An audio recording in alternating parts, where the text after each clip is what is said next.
can go there.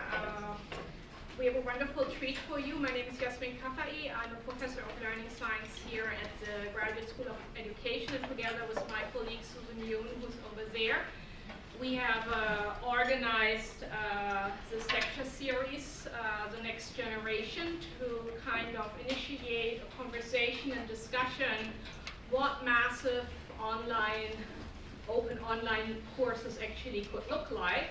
And so I see many of you have been here to previous talks by Dan Hickey from Indiana on MOOCs. They come up with all these crazy acronyms. And then Mark Gastal on ebooks, and Eric Klopfer from edX. So as you notice, we're not religious about platforms, even though Ken has bought into Coursera. And lastly, but not least, we have the pleasure to bring Candace Thille, who is now assistant professor of Stanford. But I want to make sure that we claim her because she's actually also a graduate of the doctoral program here in higher education, and so great preparation, and has degrees from Carnegie Mellon and an undergraduate from Berkeley as well. I know Candace actually a few years ago. We were kind of convened very quickly when President Obama came on power to work for the Department of Education on the National Educational Technology Plan. And what was special about it, and we only were given 6 months to generate a plan, and you can download this document, and this was way before the whole MOOC craze kind of started, but the document, I'm proud to say, we all co-wrote different sections, has incorporated many of the ideas which Candace has been working on long before MOOCs, were even coined as a term.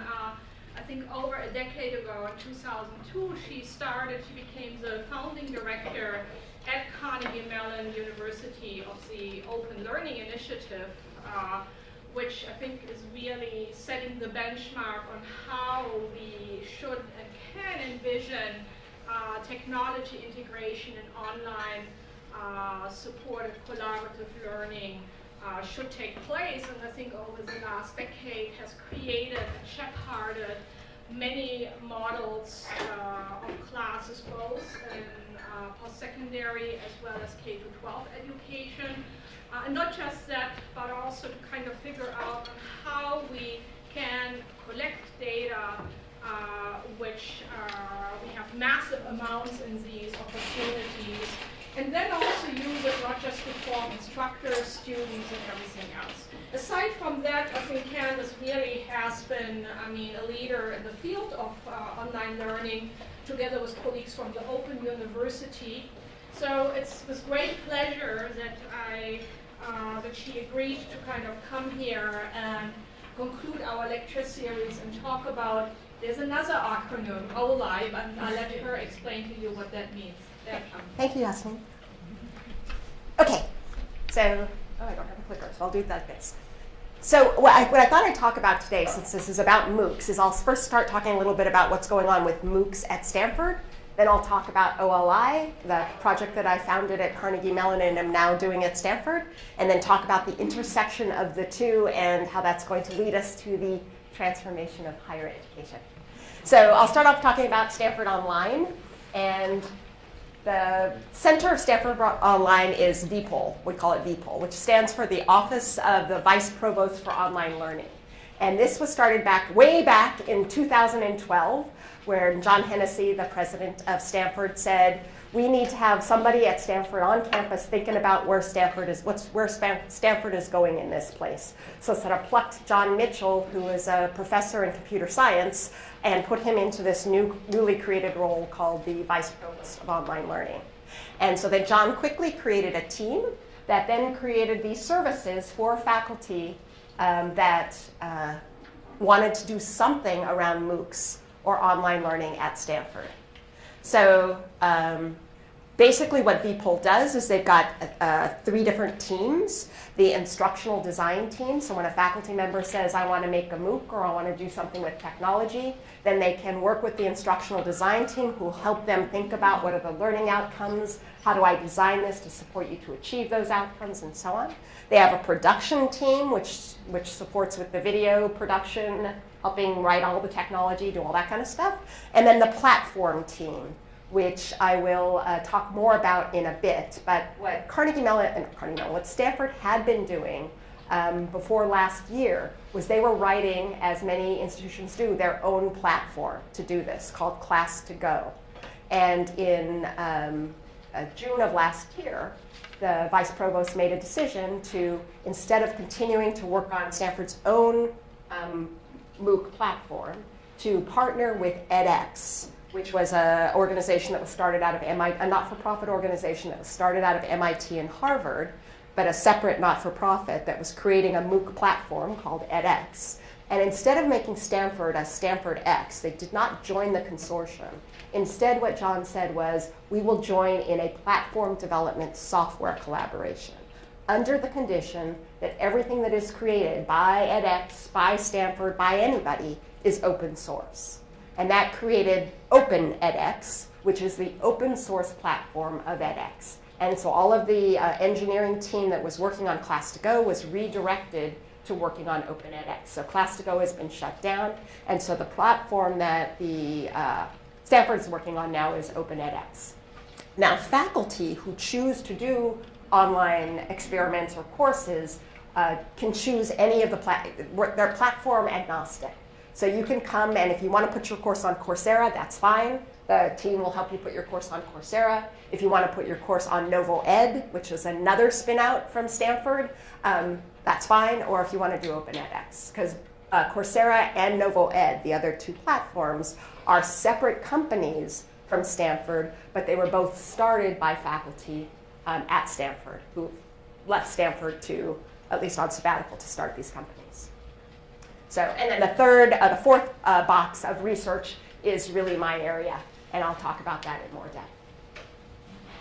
So, for example, the kinds of courses that they do at Stanford in MOOC land is not just that there is that traditional sort of record the lecture, ask questions, but they also were doing a lot of experiments with how to use the technology in interesting ways. And this is one example. This was Anne Friedlander's environmental physiology course. And for example, the way she used the technology was to take her TA, who is Corey, and basically put all kinds of monitors on him and then put him in environmentally stressful situations.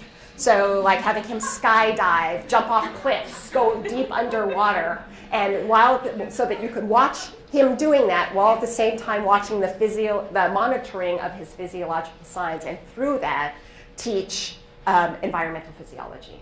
So it was a different and interesting way to use the technology beyond just recording. And Corey was obviously game. But it's a fun course. You can look at that one.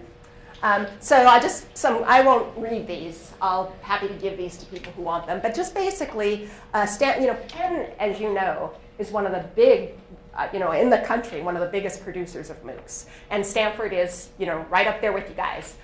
So there have been about, as of winter 2014, they've helped more than 145 Stanford faculty create 247 online courses. 163 of these are unique instances, are new courses. Some of the 247 are repeats. And then there have been about 50% of them were offered to Stanford students, also as flipped classrooms. And then about 61 of them were completely public MOOCs. And then there are about 1.9 million people have registered for one or more of the free public courses. And then since the fall, I like this statistic, since the fall of 2012, participants have interacted with a total of more than 4 million hours of Stanford online courses. So we were thinking about different ways of chunking that to make it more real, but 4 million, it's hard to grasp even what 4 million hours, how many lifetimes that is. Pretty international. People have participated from all over the world. And then this is, the other thing that John did, in addition to just providing these services, is offered these seed grants. And what seed grants were for any faculty member at Stanford who wanted to try something with technology, doing a MOOC, doing something in their classroom, they could apply for a seed grant, which was about $25,000 each grant, and some of the departments matched those grants, so the faculty member could get about $50,000 if it was matched, and there weren't any restrictions on it. Just do something interesting. The only thing you can't use the money for is to buy out your salary. But other than that, anything's game. And that money was over and above the free services from the Office of the Vice Provost. So you don't have to use any of that money to pay for the instructional design team, the production team, anything like that. That's just for whatever else you might want to do with that money to make to experiment with your technology. And there was pretty good uptake. They thought, when John first thought about this, he thought he'd maybe give out 6 grants, in the first quarter. So he's given out 66 grants. Stanford's given out 66 grants, and all 6 schools have participated. And this is kind of the distribution of to which schools the grants have gone. Candace, Yeah. would you mind interruptions for questions? Oh, no, please. This is very instructive. 2 questions, one bearing on the earlier slides. Is anybody at Stanford keeping track of the sort of number of starts as opposed to the number of completions for faculty who buy into the idea of doing a MOOC? Say you have 200 who start, going up with 150 who actually produce something. And similarly, the rate at which there are interesting products produced out of the seed grants. Yeah, so I don't have those numbers. I'm sure the Office of Vice Provost does. For the most part, people who start, there's the process, and for those who are interested in this level of detail, I'm happy to talk offline. There is a registration process where you, if you want to do something, you can, even if you're not applying for a seed grant, you fill out this little online registration form, and then from that, and you can say what level of service you want from the Office of the Vice Provost. And then we have this committee called the Prioritization Committee that gets together, and we look at all of those registrations and then look at how to allocate the resources. And so we can go back to a faculty member and say, you said you wanted all of this support. We can't really do that this quarter, but we can give you this much support, et cetera. But for the most part, it's pretty good. I don't think there's a high, kind of like at Penn and at Stanford, our student graduation rates. Our faculty, I would say our faculty completion rates are also really good. So there's not a lot of start-stop. And then we have a lot of repeat, too. A lot of faculty who do one and then want to do it again. Although, you probably find this here. Pretty much every single faculty member I've ever spoken to about this says it was way more time and work than I ever imagined. And sometimes that's positive, and sometimes that's not positive. Well, one of the things that I will say, and John Mitchell, who's the vice provost, will say this, that he's been a faculty member at Stanford for over 25 years. And he said that one thing that's really exciting about this MOOC phenomenon is he's heard conversations of senior faculty talking about teaching and learning more in the last year than in his 25 years at the campus. Yeah. So it's really fostered these interesting conversations. Yeah. And does that extend to the faculty members not creating online course content MOOCs, or is it mostly among the people who've been engaged? It's mostly the people that are engaged in the technology, although if you have a colleague who's engaged in it, then those conversations happen within a department, within a school, with the faculty who aren't engaged, kind of trying to understand what's going on, and then you have these interesting conversations. So a strategy that seemed to work well at Stanford, and I don't know that this, different institutions are very different, but it seemed to work really well to just kind of go out and seed interest all over the university for anyone who just had an idea of wanting to try something and letting that kind of organically grow. So I came in and started a different process, which was more intentional, and I think that those two things interleaving together I hope will create a real culture of data-driven continuous improvement and experimentation. Yeah? What's the annual budget for people? I don't actually know. I can tell you that, you could do some math here to know just even what the seed grants cost. And then, there are 8 full-time engineering people. I think, 6 instructional design staff. I'll get you the numbers, but you could do a back of the envelope, but I don't actually know what the exact budget is.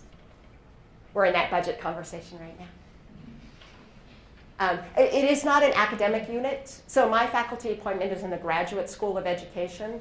The Office of the Vice Provost for Online Learning sits directly under the Provost President's office, and it is outside any school. It's just a collaboration with the schools. Okay, so now I've talked about MOOCs and the VPOL. Now I'm going to talk about the other, so we're going to have these 2 vectors that are going to come together. So we just talked about VPOL.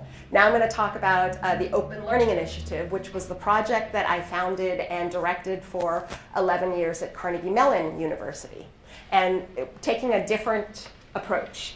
So the Open Learning Initiative was basically a project to take what we know about human learning, or what we think we know about human learning, the affordances of the technology, and bring those 2 together to think about how could we create open, web-based learning environments that would support, in this case, an independent learner someplace in the world who didn't have access to a high-quality post-secondary education. So that was the original design goal of OLI. And the Hewlett Foundation was our first funder, and they came to fund us, and about a year before they funded OpenCourseWare from MIT. So they were going around the country looking for other universities who would do OpenCourseWares, and they came to Carnegie Mellon asking, would you do OpenCourseWare? And we said, well, no, because actually we think that there is more to, if what you're really trying to do is create a high-quality learning experience that's more than just putting the course material that supports traditional instruction online. So so we were pitching them a different project, which they weren't interested in. They were about to leave, but the day they were visiting was September 11th, 2001. So they ended up spending 3 days in Pittsburgh that they were not planning on spending. So during that time, had a lot of conversation about what are the foundation's real goals, how could we construct something that was of interest to Carnegie Mellon and also would support the foundation's goals. And out of those conversations, really the idea of OLI was born, which was let's not just put the materials that support traditional instruction online, but rather let's bring together the expertise in cognitive science, in software engineering, and the disciplinary faculty. Let's bring them together to see, can we create a web-based environment that actually supports students to achieve learning outcomes. So that was the original goal, and then we subsequently had funding from a bunch of other foundations. And so now I'll just give you a little example of the kind of work we did. So when I say we use what we know from learning science, or the science of learning, to inform the design, what that means is we take what the research tells us about how people learn and then think about how would that inform the design of the environment. So for example, we know from years that where students actually learn is not so much from sitting there listening to me talk to you, but actually attempting to engage in performance and getting context-specific, targeted feedback while they're attempting to perform. So we didn't put any video lectures. We put all of our energy into thinking about what are the cognitive tasks that a student needs to engage in order to achieve competence in intro stat.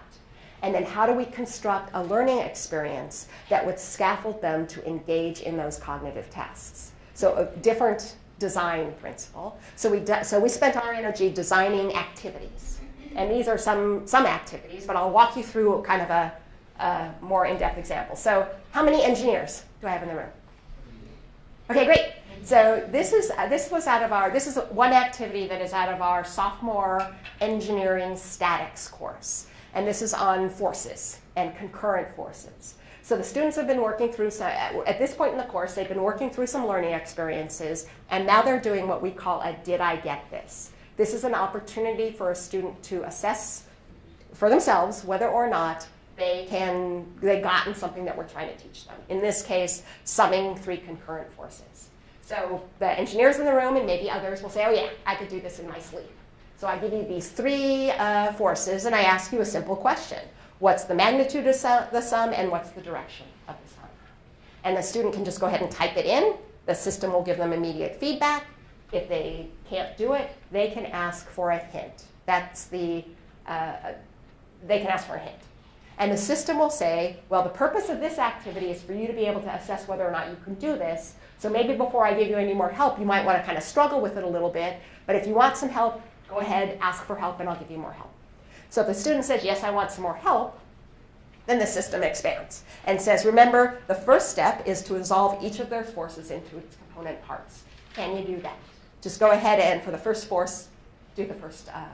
And so the student, again, can type that in, get immediate feedback. If they can't do it, they can ask for a hint. I don't know how to do that.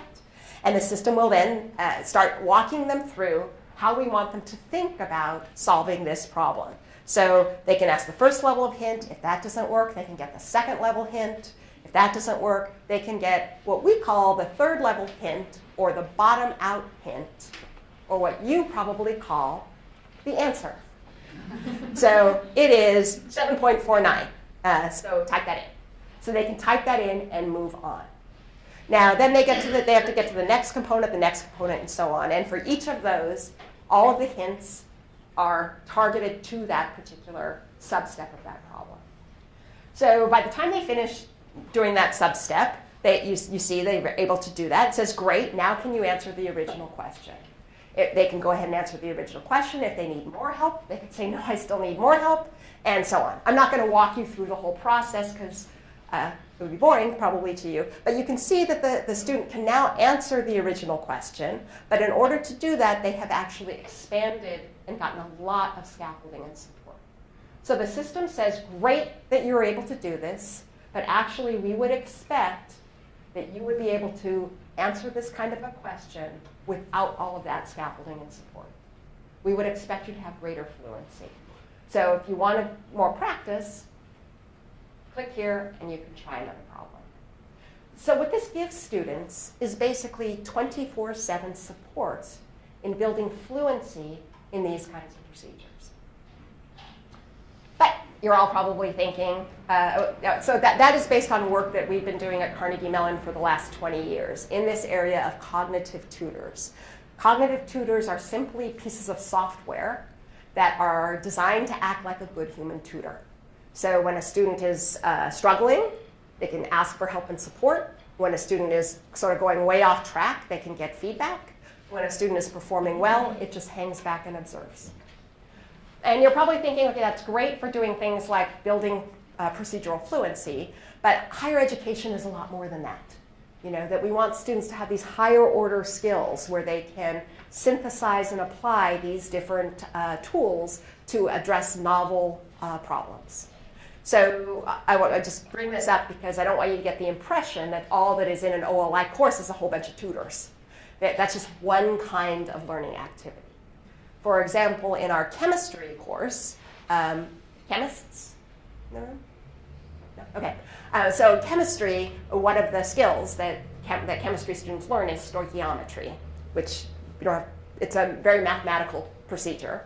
And a lot of students learn that as a mathematical procedure, and they really don't have a lot of idea about how stoichiometry applies to chemistry or how the chemistry applies to the real world.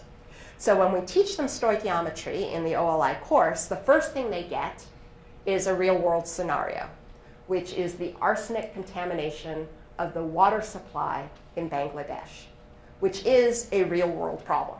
The water supply in Bangladesh is contaminated in varying levels by arsenic. And it's a problem because arsenic has no scent, it has no taste, but it has a negative impact if you ingest too much of it on the human body. So people are using these ground wells that are contaminated by arsenic. So we tell the student, okay, you're a chemist in Bangladesh. Here's a sample of well water. Is this water safe to drink? And we tell them the World Health Organization's statement about how many micrograms per liter of arsenic are safe in drinking water. And then they can analyze the sample, and it will tell them how many moles of arsenic are in that solution. So to even answer that first question, they have to be able to convert from moles to micrograms per liter. If they can, and again, if they can't do that, they can get the tutoring and the feedback and all of that. And then once they can do that, then they move on in the scenario. Because as you would be surprised to hear, the sample we give them is not safe to drink.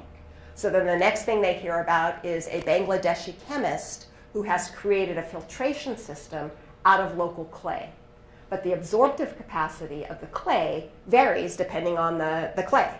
So they have to analyze the absorptive capacity of the clay to be able to answer the question, if a family of 4 was using a filter made out of this clay, using water that had this level of arsenic, how many times would they have to change their filter to keep their water safe to drink? So we walk them through this scenario, addressing this real world problem, all the while in context, learning the tools of stoichiometry. Candace, Yeah. Your own portrayal of the problem scenario is sufficiently engaging, and it begs the question, are there people talking about this or to introduce the problem scenario? And as you see somebody, as excited as you are, as opposed to seeing these poor children drinking this arsenic-ridden water and so on and so forth, and no talking heads, just narrative on the screen? No, it's a video. So the documentary that they're seeing is like a PBS kind of documentary. Okay. I mean, it's high production value. Sort of, here's the problem. Yes. And then they see that little documentary, and then it's like, okay, you are now a chemist in Bangladesh, and here's a lab, and this lab isn't a part of the documentary. This is an actual virtual lab. So they get given this virtual lab. They get given a beaker that has water in it, and they use the virtual lab to analyze the well water sample. And then once they do their analysis, then so it's moving back and forth between watching this sort of documentary that's walking them through the narrative, and they're being in the role of chemist that's attempting to solve the problem. And then also throughout that are these just-in-time learning experiences where if they're like, I don't know how to do that dimensional analysis, then walking them through explaining how to do the dimensional analysis, giving them worked examples that they then explain, then the tutored problem solving, so that they build that competence in doing the dimensional analysis so they can do that step, and then they move on in the scenario. So it's moving them back and forth between the skill building to do what it is they need to do, and then they continuing in the scenario. Okay, so now I'm going to ask you guys a question, because you've been sitting there passively for a while. When people talk about the power of these technologies, usually they'll talk about one of 3 things. And I'm going to ask you which one you think is the real power. Okay? So I've got 3 images here. The first one is the simulation capability, as we were just talking about. You can put students into situations that it was really hard to do in the classroom. You can have them in engineering build bridges, and the bridges collapse and nobody gets killed. You can have them look in biology at things at very, very nano levels. So there's lots we can do with this technology that we can't do in the physical classroom. So that's what I meant there. It's the simulation capability of the technology. That's one of the powers. The other one is the one that MOOCs really play on, access and convenience. That if you have a computer, you can pretty much learn anytime, anywhere. Access and convenience. And the third one is connection.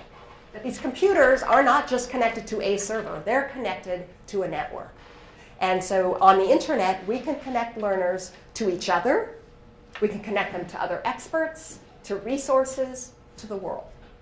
So I'm going to ask you now, which one do you think is the biggest power? Okay, how many people think it's that simulation thing? Raise your hand. Simulation. Okay. How many people think it's access and convenience? That's really the one that's going to be the game changer. Okay. How many people think it's connection? Okay. You know, what's interesting is I've asked this question over a couple of years, and you can see it shifts pretty much in this direction. Okay, so how many people are the kind of people that when I ask you to raise your hand, you're just not going to raise your hand? Yeah, okay. You did it. Okay. No, but some people don't raise their hand because they're like, Candace, this is a bad multiple choice question because you did not give me all of the above. They're all important. How many people are thinking it's really all of them? It's all of them. Okay. How many people are thinking it's none of those? Okay. So it is a bad question. How about I don't know and I don't have any evidence? Okay, I don't know how many. There we go. That's a scientist speaking. I love that. So these are all really interesting powers, but actually they're not, from where I sit, even the most important thing. The most important thing is what I like to call our killer app. And it is what Google has already figured out. It is what Amazon has already figured out. That the power of these web-based technologies is not pushing things out, but only pushing them out to the interface. Because in the interface, we can observe. We can observe, and Google and Amazon, they're observing us in that interface to understand us better as consumers. We can do the same thing. We can push it to the interface to understand us better as learners, as individual learners, so that we can make the environment better fit the learning needs, but also as learners in general. These are amazing research platforms, but only if we instrument them right. Because part of the challenge we're having right now in the MOOC world is we're collecting tons and tons of data, but we're not necessarily collecting data that will help us make meaning out of really what's happening for the learner and in the learning experience, which gets right to, I think, the point you were making. I can't tell you which of those is most important because I don't have evidence. And that is kind of what we were doing in OLI, is looking at tagging all of that information of the learners designing those activities so that and tagging the actions that students were making those activities so we could collect this data to drive this powerful feedback loops. One of them was to the learner to give them more feedback on how they're doing so they can make choices about their learning.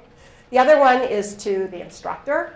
Imagine all of this data that we have that gives us real insight into the student's knowledge state, how valuable that is to an instructor who's trying to support a large class of people to move from one place to another. Now I'll talk about that in a moment. And then the other two loops are kind of my favorites. But I'll just talk for a moment about the instructor. So this is an example of what we call the instructor learning dashboard. And this is out of our introductory statistics course. And this is a screenshot from a real class. So what this tells us, so in this module on examining distributions, these were the learning objectives for that module. They're stated in student-centered and observable ways. This bar tells this faculty member where their class is relative to that objective, based on the interactions that the students have had with that module. So the students in green, what that means is if you were to give them an assessment today on that particular outcome, we predict they'd nail it. Students in orange, we would predict they'd probably be okay. Students in red, they're trying, but they are not getting it. Students in gray, anybody got an idea? Student in gray, what is that telling us? Yeah, they haven't done enough work in the system for us to make any kind of reliable prediction. And so you could see how the night before you teach, if you said to your students, work through this module before, if I teach on Monday morning, work through this by Sunday night. And on Sunday night, you can look at this dashboard and make decisions about what you do in class the next day, based on where your students actually are. If you've got a little more time, you can click in and get more information. So each one of these bars is made up of students. Each dot in this case represents a student. And then you can click on any place in the bar and it will tell you the names of the students and how many activities they engaged in that are driving that prediction. So I removed the names because, as I said, this is a real class. If you were the instructor, you would get to see those names. And then you could click on any one of those student names and get the detailed profile for just that student across those outcomes. You can also look at that larger outcome, relate the measures of center and spread to the shape of the distribution and choose the appropriate measure and context. That larger outcome has some sub-skills associated with it. So we can also tell you part of the challenge that they're having in achieving that outcome might have to do with a particularly challenge with how to compute the median. Yeah, Joni. Yeah, Candace, how do you determine if what you're getting, this feedback, is a result of the quality of the simulation, the result of the quality of the tutorial, the result of the student interacting? I mean, how do you figure that out so you can make adjustments? Yeah, so there's a couple things that could be happening here. All this is telling us is our prediction about the knowledge state of that group of students or that individual student based on the interactions they've had with our system.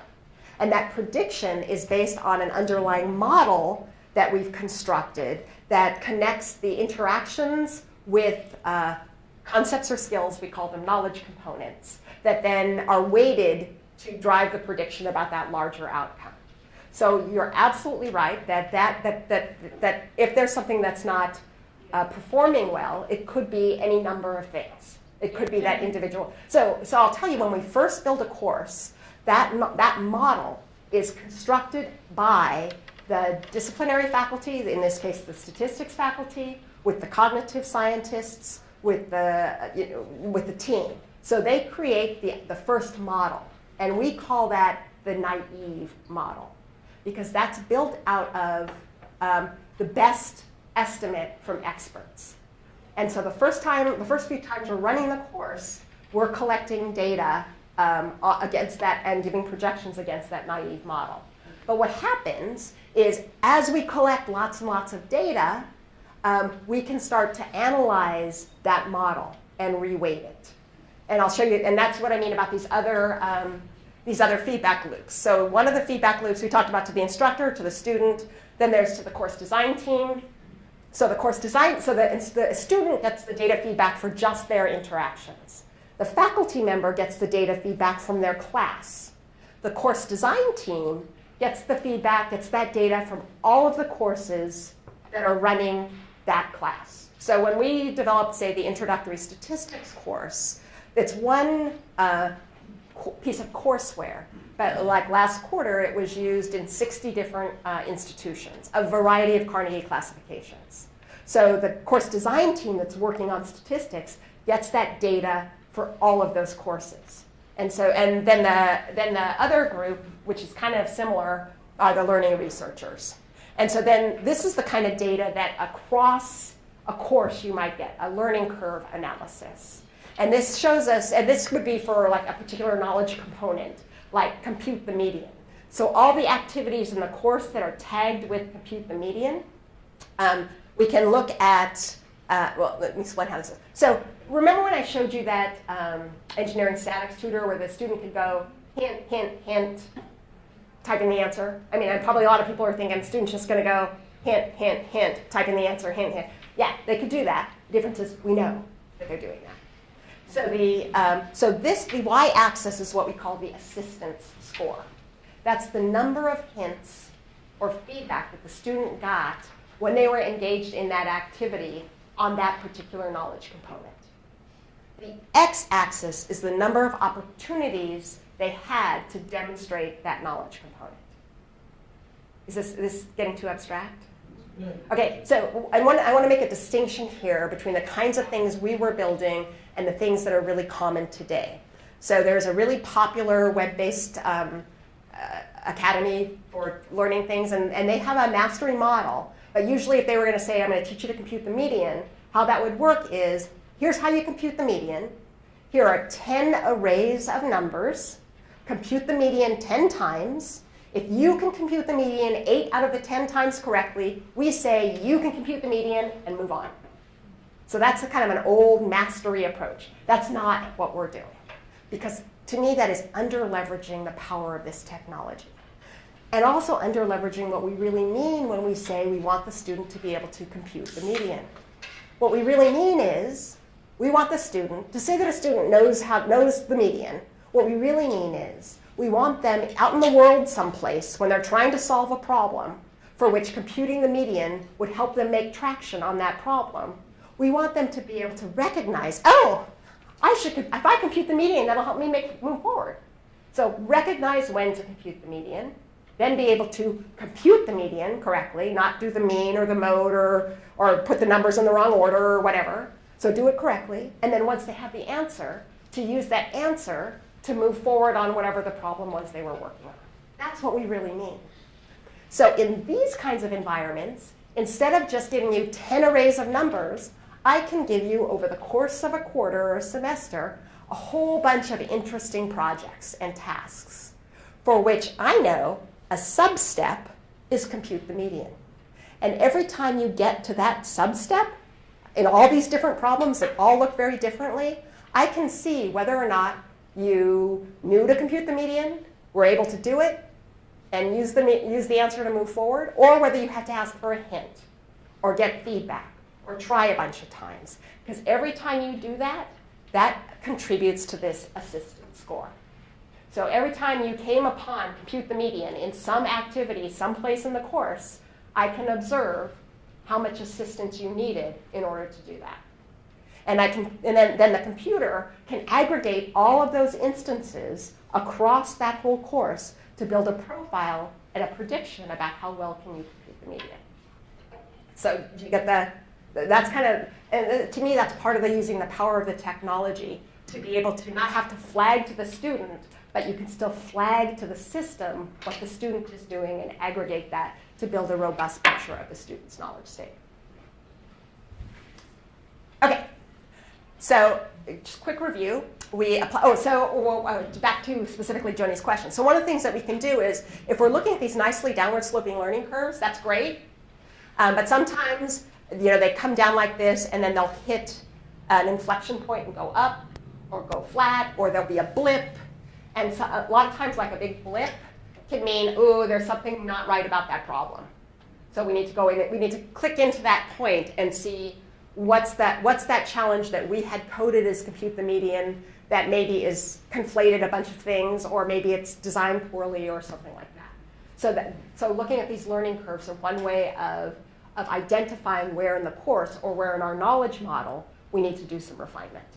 And when you have lots and lots and lots of students in lots of different contexts using the environment, then you can start use the data to refine it like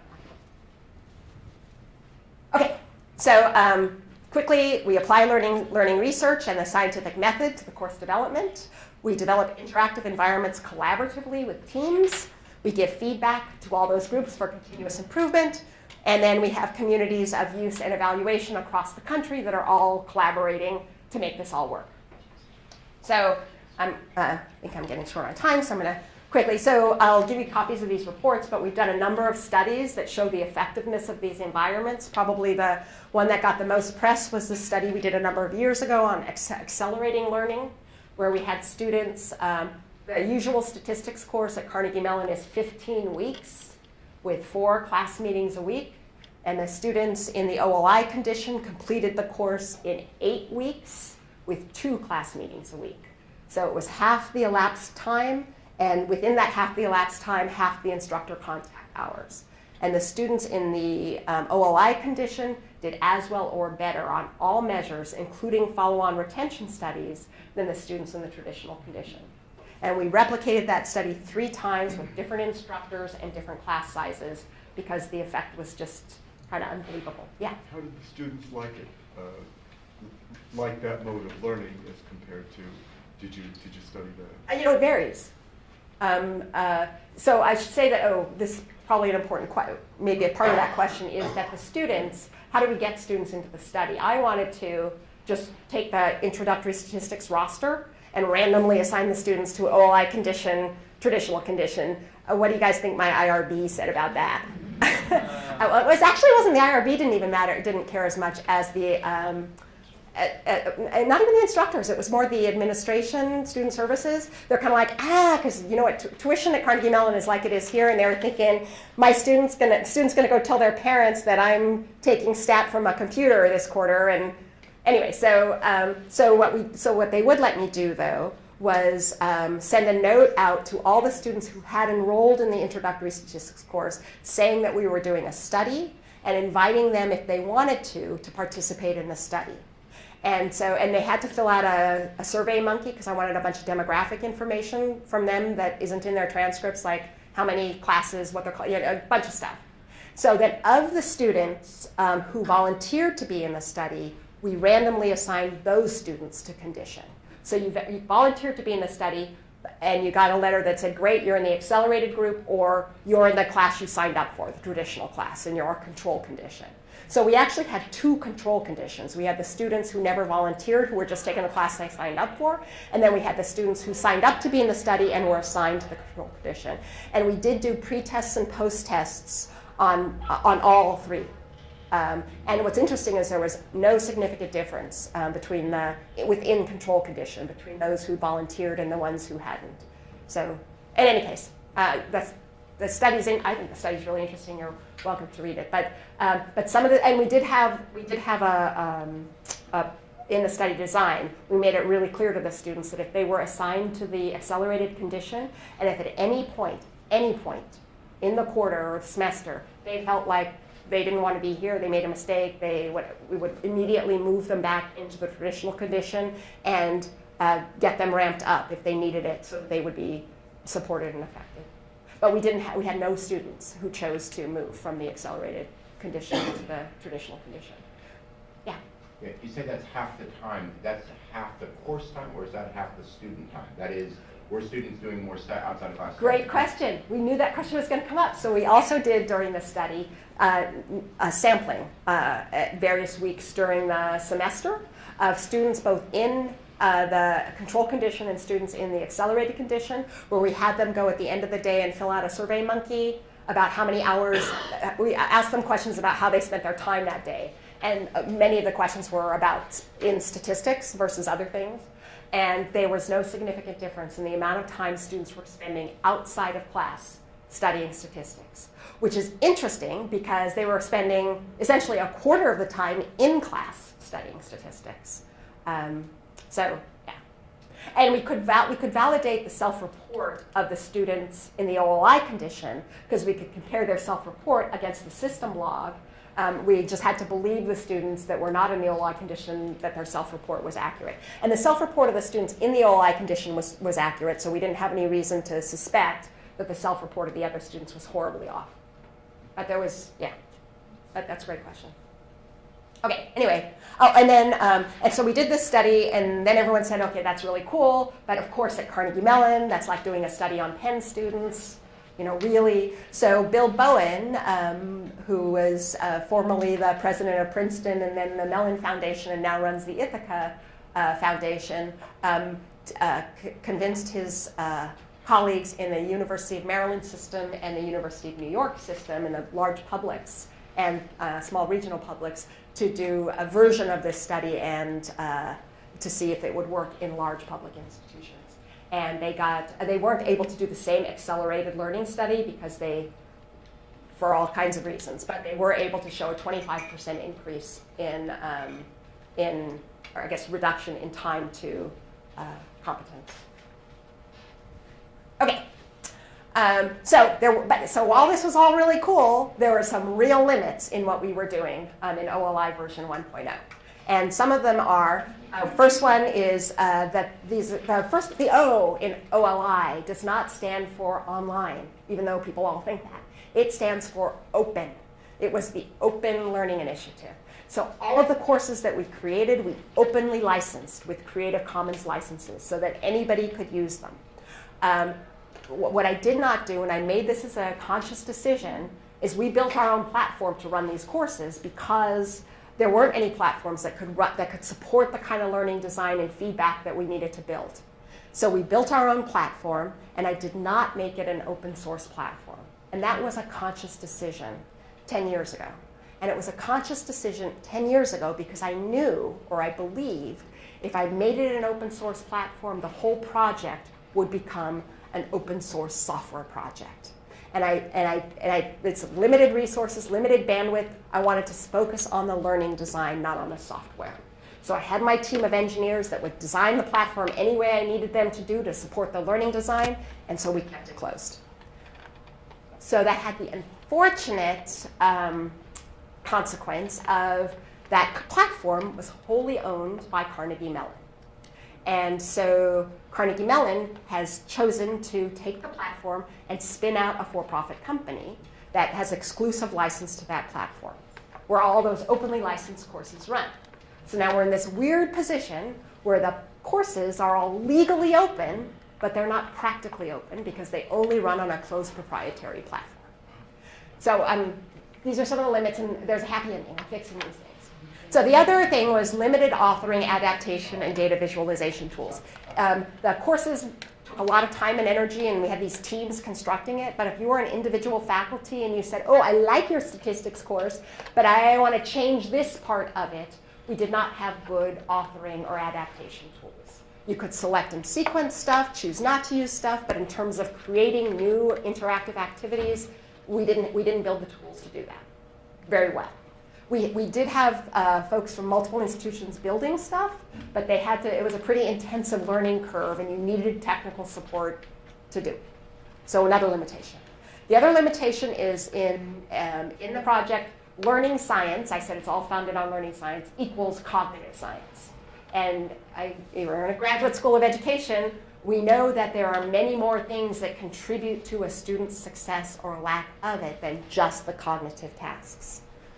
So learning science is a much broader theoretical foundation than just cognitive science.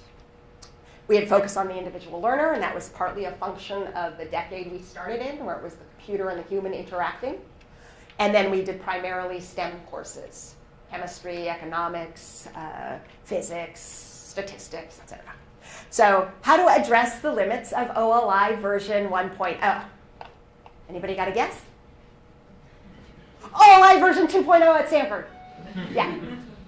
Good. Hello, Candace. How are you?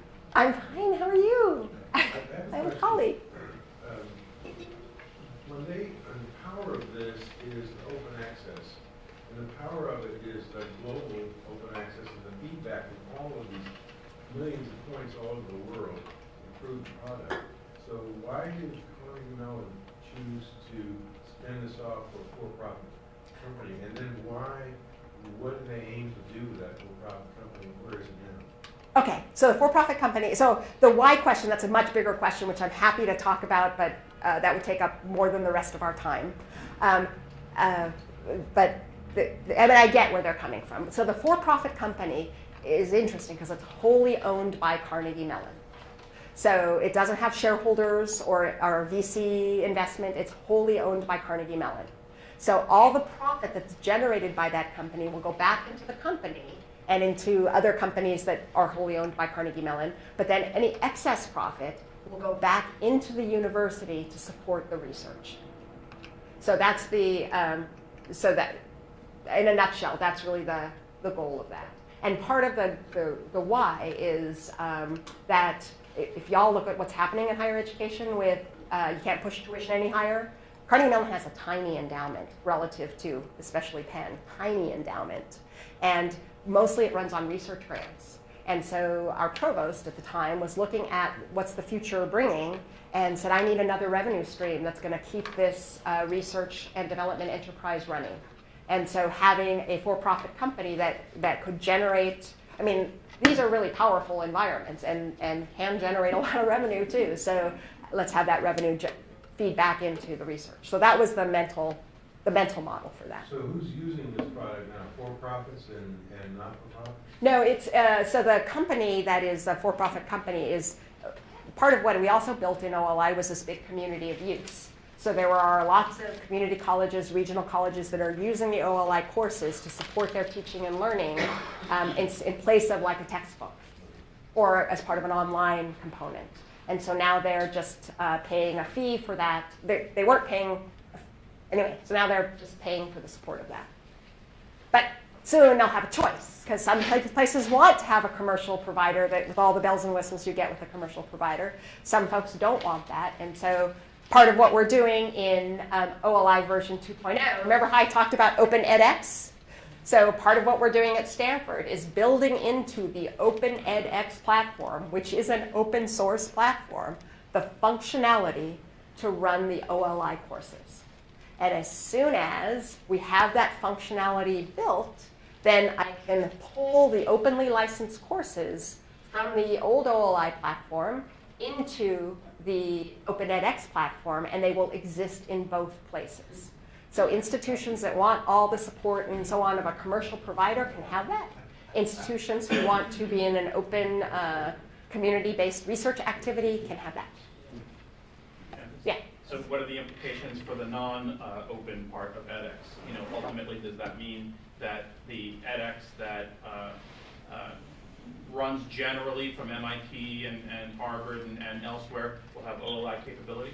That would be, that's a really interesting question, because there's the open source, open edX community that we're building now.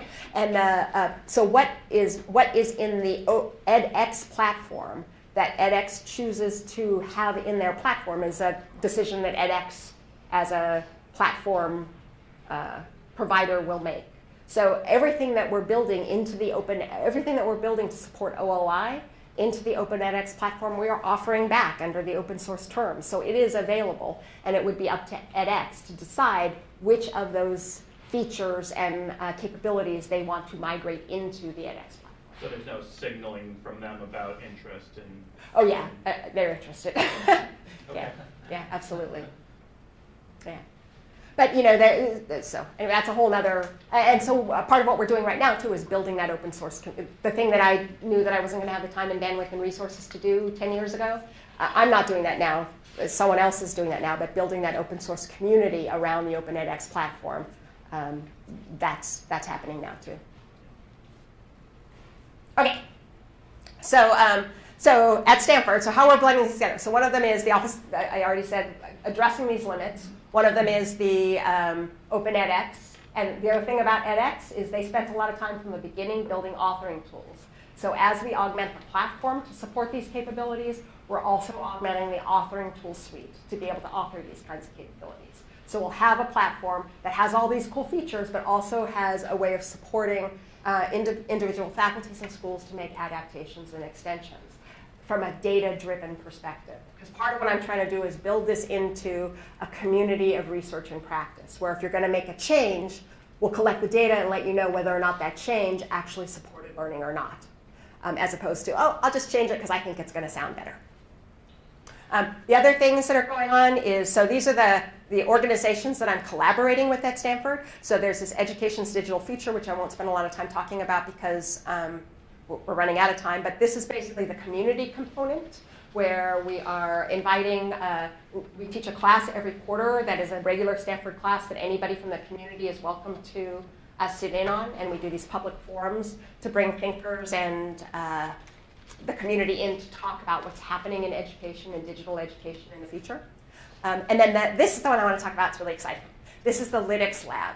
The Lytics Lab is a group of doctoral students from across the university, computer science, engineering, human-computer interaction, communication, education, psychology, economics, across the university, who are all interested in doing research in these online environments.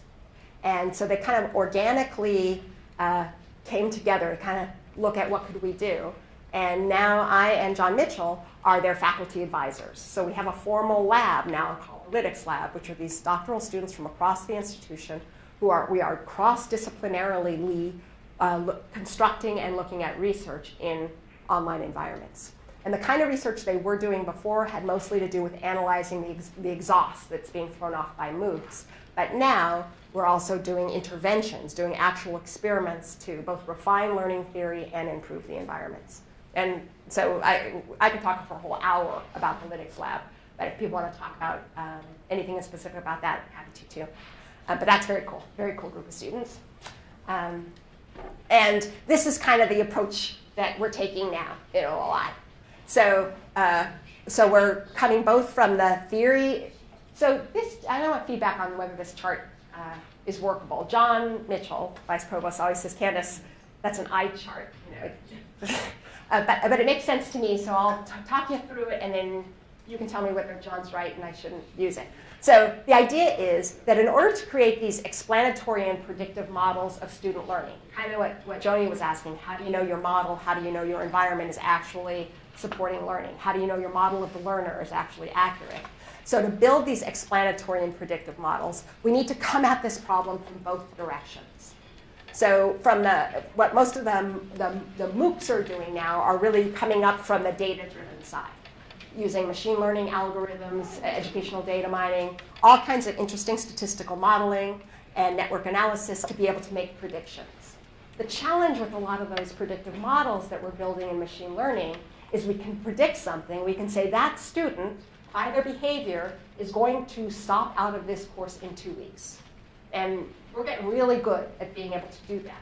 What we're not very good at is being able to say, okay, why? So if I don't want that student to stop out in 2 weeks, what's that particular student's challenge that they're going to stop out? And how do I intervene in a way that would provide more success for that student? That's why we need explanatory models, not just predictive models.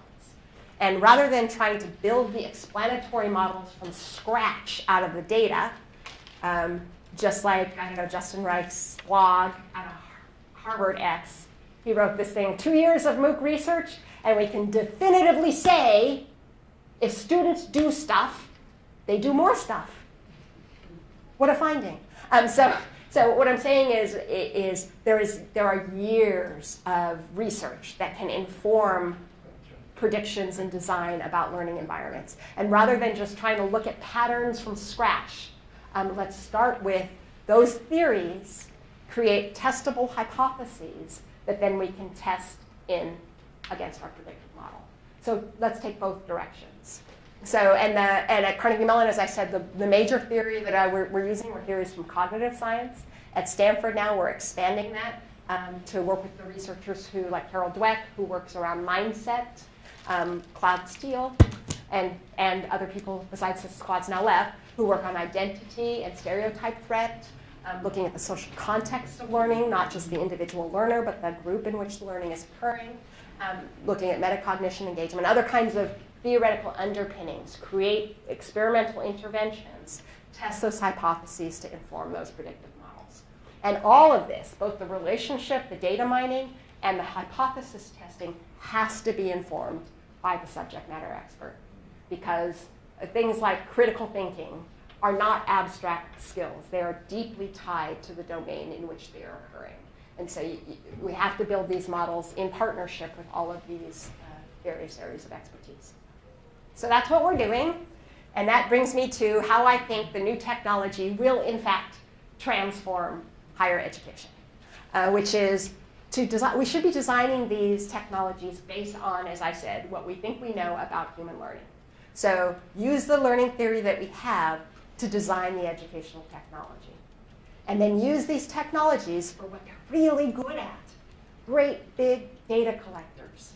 And collect the data, analyze the data in light of the theory, refine the theory and refine the models, and use those refined theories and models to redesign the educational technology, to collect the data, to analyze the data, and so on. So what we get is this virtuous cycle integrating research and practice of continuous improvement. And I think once we get that thing going, that's how we're going to make huge leaps in improving education. So I'm going to leave you. In order to do that, we need data. And there's big questions up now about who owns the data, especially if the data is generated on a commercial platform. I mean, one of the real advantages of doing Open edX is we own our own data. If you're working with a commercial provider, what happens with that data and what even happens with the experimentation has to be negotiated in the terms of service agreement. So our goal is to have the data be as openly available and shareable as possible while addressing the concerns of privacy of the individual. And that's a whole new area that needs to be really thought through. That, as I said, my IRB wouldn't let me do stuff. And that's because they're working from human subjects guidelines that were designed for different kinds of human subjects experiments. And so they're really struggling with how to redo guidelines in a way that protects the integrity of the subjects, but also makes the data as available as it needs to be to forward research. So we're bringing together at Stanford a group of people from all over the country, all over the world, data scientists, lawyers, IRB people, learning researchers, to try and unpack how can we collect the data for maximum research benefit and protect privacy. And there's somebody coming from Penn, I forget who it is, but Penn is represented in this group. And it's going to be at Asilomar in June, and it's going to be like the Belmont meeting that generated the Belmont report that sets the human subjects guidelines. We're thinking this is going to be the Asilomar meeting, which will generate the Asilomar report, which will then henceforward help support human subjects research. Yeah. Yes, Al? I'm sorry, I just have one more question about the data. Who owns the data? So if a student gives you some of their access to their cognitive data that they put into the system, and you mentioned the IRB and the medical parallel to that. In medicine, people are now saying, or substitutes are now saying, that's my genetic material that I gave you, therefore I own that. So what about the cognitive material that the student contributes? So right now in OLI, the way we handled that is we had IRB approval, and when you log into when you first create an OLI account, the first thing you get is a consent form that outlines for you what it is we want to do with your data, and you say I agree or I don't agree. And the only difference between I agree and I don't agree, the only difference is whether our data collector is flipped on or flipped off. So if you don't agree, we just flip off the data collector. If you agree, we flip on the data collector. And in your OLI homepage, there is always an indication visible to you about what your status is with respect to the research. So at any point, if you're working through your statistics course, you're like, you know what, I just learned about subjects, and I don't want to be part of this experiment anymore, you can just click in and change your status, and we'll immediately turn the data collector off. All the data that you've given us to that point, we still get. But from that point forward, we turn off the data collector. And that's just the way we've handled it to date. And we do, for the data that we collect, we do assign anonymous IDs, that we have a key. So anything that gets exported to the research analysis is exported with anonymized IDs. But there's a whole question about won't go there. That's the stuff we're going to be talking about in this Silmar. Yeah. Okay, so I'm just going to close with my last little thing, then we can have conversation, which is William Baumol, who was an economist who posited this theory called cost disease, where he predicted that the cost of higher education was going to escalate way beyond the cost of inflation. And he said there wasn't anything that we could do about that because it was a labor-intensive industry. And so he said back in 1967 when he was making these predictions, without a complete revolution in our approach to teaching, we cannot go beyond our current levels of productivity. I think what's happening today, I used to say such a revolution is possible. I say that revolution is happening. My real question is, who's going to lead it? And I'm imploring not-for-profit higher education and folks within not-for-profit higher education who care about learning and care about education to step out and lead this puppy. And not let just the commercial entities lead it. And also, even though some of my best friends are computer scientists, we can't let the computer scientists just lead alone. So that's it. And I think you're free now. Yeah? Can you go back 2 slides? You bet. Okay, so this virtuous cycle, I'm going to ask you 2 related questions about it. First of all, I'm a true believer. I'm a disciple. This is what needs to happen. Okay, great. So what I want to know, my casual observation is that Stanford, MIT, and Harvard have done a good job of positioning themselves to do this. So the first part of my question is, would you agree, and who else is? And the second part of my question is, as a guy here at Penn, I want to create these conditions. How do you create the conditions to connect the people, to connect the efforts, to start the flywheel of this virtuous cycle? Okay. So it's interesting because I think so Stanford, Harvard, and MIT are sort of doing this dance. I would say are doing this dance right now. In fact, I was last month as a brand new, freshly minted faculty member at Stanford. I was invited to speak at the annual Board of Trustees meeting, which I thought, well, that's kind of cool. But because the trustees of Stanford are in this question, as I think probably the trustees at Penn are in this question of what should our role be in this space. Things are happening, what should we be doing? So I think at the trustee level, I talked to the faculty senate, at the faculty level, and at the administrative level, everybody's kind of in this question about how should we position ourselves and what should we do. And what I said to Stanford when they were recruiting me is, the world already thinks Stanford has made a decision about where they are in this space. If you ask the world, what's Stanford doing in this space, they will say Coursera, Udacity, that's probably what Coursera probably, and then Udacity, because people think that is Stanford. So if you want to be making a different move in this space, you need to make a different move in this space. And so so I wouldn't say that Stanford has made its move yet. We're making our move now. We're bringing people together to make the move. And I'm trying to help shape where that move goes. And my message is a couple things. One of them is places like Penn and Stanford and MIT and Harvard are in a really privileged position, both because of the resources we have, as well as the research we have, but also because of the position we hold in everybody watching what we do and taking what we do as okay, as what should be done. And so with that privilege, so that's a really privileged position. So it's not an option to sit this one out. It's just not. And we need to think about what is the value of higher education, and how do we express that value effectively using the affordances of these technologies and this research. And to me, it is being really clear that this is an integrated research and practice, that this is a real opportunity to learn a lot more about learning and a lot more about how to use these technologies effectively to make really effective educational experiences for many, many, many, many, many more people. And so what I've been doing since I got to Stanford is I've been going around meeting one-on-one with lots of faculty to listen into where is their research interest and how does it hook into or not this space. And then what's also really interesting about Stanford, it's pretty big. It's much bigger than Carnegie Mellon was. It's pretty big, and there are people that are doing really interesting stuff, and 2 buildings down, those people have no idea what's going on in this building. And actually what's going on in this building would be really helpful to what they're doing.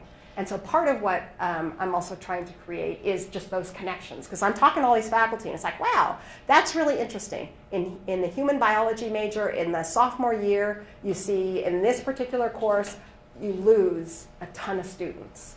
And they're primarily women and underrepresented populations, and that's something that is just bothering the biology faculty. It's like, wow, here's this person over here who's doing research in identity and motivation, and this person over here who's doing stuff in concept development, and let's bring this problem that you have and look at their research and see how we could construct a learning experience that their research would predict would help that problem, and then see if it does. So we can, and then if that works, we can make that available to, because that's not a unique problem to just Stanford. That's happening all over the place. So if we can figure out how to crack that nut here, then will that help inform how we crack that nut someplace else? Which is the other thing, is that I'm building partnerships not just within Stanford, but with Stanford and other institutions, and not just Penn and MIT and Harvard. But, Foothill De Anza Community College, which is 2 miles from us, CSU Monterey Bay, CSU Dominguez Hills, the University of Maryland system. So this needs to be a collaboration among institutions of all Carnegie classifications. And it's fun. It's a lot of work, but it's fun. So I don't know if that got to your question, but it is about you have to, if you want to get, that's the other, people always ask me, how do you get faculty to do this? And I can't get faculty to do it. There has to be something in doing this work that resonates for what they find interesting. Because we have grants and stuff, but it's not nearly enough money for what it really takes. So there has to be something about it that answers a question that is really interesting to that faculty member. They have to believe they can get further in collaboration than they can by themselves. Question about your Linux lab. Uh-huh. So how are the students funded? Oh, so the students are funded by their home departments. Oh, okay. And we do have some funding, but it's not. And I have some TA for my classes and stuff like that. But mostly they're funded the way they're traditionally funded. Okay. So yes, so there is this, but what is the case is, so they're doing this primary research in an area that is not the primary research of their primary advisor. Right. So I do have conversations with their primary advisor to to sort of talk about how does this all work so that everybody is comfortable with it. Because I don't want people to feel like I'm poaching doctoral students. I'm not. But they come to our lab meeting, but they often will also go to their primary lab meeting. So they have RA-ships or they have graduate assistantships somewhere else as well, and this is something added? They could. Okay. Doctoral students at Stanford, probably like here, doctoral students at Stanford are very well supported. Right. They don't, yeah. So yes, but they could have RA-ships elsewhere. But they could also have RA-ships in the Office of the Vice Provost for Online Learning or in my OLI lab. Yeah. And then like one of them is being two of them I'm having be TAs for 2 classes I'm teaching. And they're not, it's funny because they're not education students, Right. but they're TAing for, it's okay. It seems really encouraging that a lot of these research and pedagogical issues are sort of the most salient points that you seem to be talking with faculty about. But I'm kind of curious about the tenor in those like trustee meetings that you alluded to about. Is there concerns? I'm sure it's more political in terms of concerns about maybe diluting the quality of like Stanford or Penn or a Harvard coursework. Those questions come up, and so sort of my message is about that is. Yeah, I think part of what residential colleges need to get on really quickly is saying what's the value proposition. So if we can support a learning experience and demonstrate that a student can achieve these competencies like in statistics, interacting with this online environment, then there could be the fear that a reasonable consumer would say, whoa, I could go do that and learn statistics, or I could pay you $40,000 a year and come. So which should I do? So one of the things is, what is the value then of a residential experience?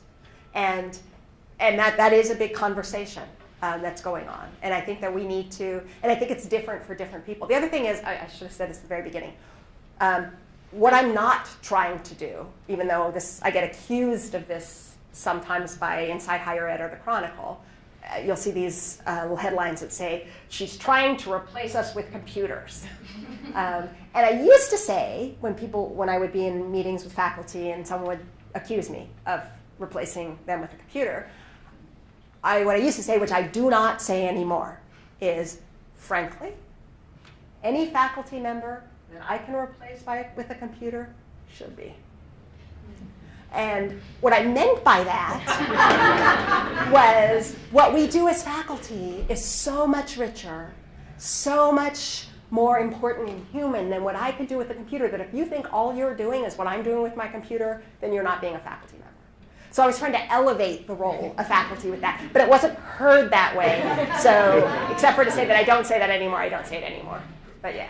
So, because I think the real interesting, like all these horse race questions that to the extent people are doing experiments in online at all, they often do horse races. Which is better, the online course or the in-person course? That is such an uninteresting question to me anymore.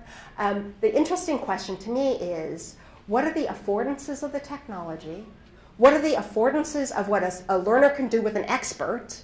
What are the affordances of what a learner can do with other learners? And how do we blend those in the optimal ways, given the challenges of the context, of the domain, of the learner, all of those variables? And that's a really interesting and complex question.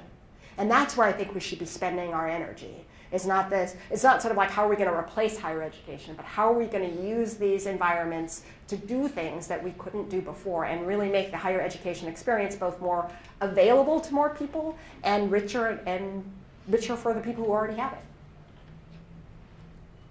Yes? Yeah. Given that you're coming from Coursera, from Stanford, that's been interesting slip. prolific on the Coursera platform, and now is getting involved in this. I'm curious how they compare in terms of the investment required to create an OLI type course or a Coursera type course, both in terms of time and resources, and sort of what the implication is for that in terms of quality versus quantity of these courses and the educational impact they have. Okay, so the woman who's in charge of platforms in that box thing, that I showed you, her name is Jane Manning, and she just wrote a blog piece that was comparing Coursera, Open edX, and NovoEd. And so she kind of, and there are people now that are doing sort of feature evaluations. So there's that piece. Now, the difference between OLI and any of those, there's a big fundamental difference, which is the role, in some ways, the role of the faculty member. So in a Coursera course or in any MOOC, usually how it comes is the faculty member says, I want to take my course and put it online. So the owner of the course, the driver of the course design is the faculty member. That was not how we did it in OLI. How we did it in OLI is I said, I want to make an introductory statistics course. I need to put together a team. And that team is going to have on it learning researchers, software engineers, human-computer interaction experts, universal science for learning experts, and domain experts, statistics faculty. Do you, as a statistics faculty member, want to participate in this development team? And more than one statistics faculty member, because we wanted people to feel a large sense of ownership about the course, but not the kind of ownership of, this is my course. So, and that actually had very interesting implications for both time commitment and the what we were able to do in terms of driving the effectiveness of the design. Because then it became instead of a you're criticizing me as a person, as a teacher, this is now an interesting research project where I want to understand how do students really get sampling distribution. And this is the way I've always tried to teach them that. And gee, it's interesting that approach, that there's this other way we could think about it that actually might work to get it better. So, so it is. Those two are more different than the others. And in terms of the differences within Open edX, Coursera, et cetera, I would encourage you to look at Jane's analysis. Yeah. Could you give me a reference to that blog? Sure, sure, I will. I'm sure it's on the online. It's probably on. I'll send a URL to Yasmin, and she can. I'll distribute it magically. Okay. Yeah, I mean, I can look it up before we leave today to give it to you particularly. Yasmin?